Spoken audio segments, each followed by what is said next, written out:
Reel के सफर के दौरान एक दिलचस्प वाकया पेश आया। एक साहब की जब भी सामने बैठी खातून से नजर मिलती तो वो मुस्कुरा देते। जब ये चौथी बार हुआ तो खातून भी मुस्कुराएं और बोली, जब भी आप मुस्कुराकर मुझे देखते हैं मेरा दिल करता है कि आपसे मुलाकात जरूर करनी चाहिए। ये सुनकर साहब खुशी से फूले न समाये और फौरन बोले, जी जरूर जरूर, जब आप कहीं और कहाँ मिलना है।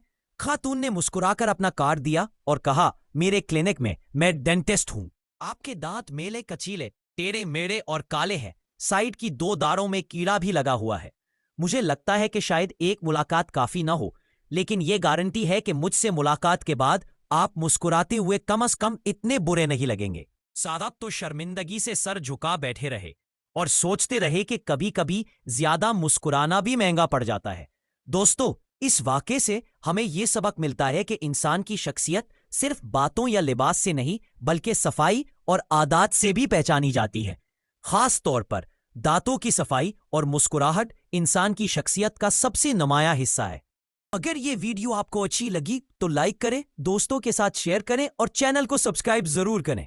और हाँ, कमेंट्स में हमें यह भी बताएं कि आपको ये कहानी कैसी लगी।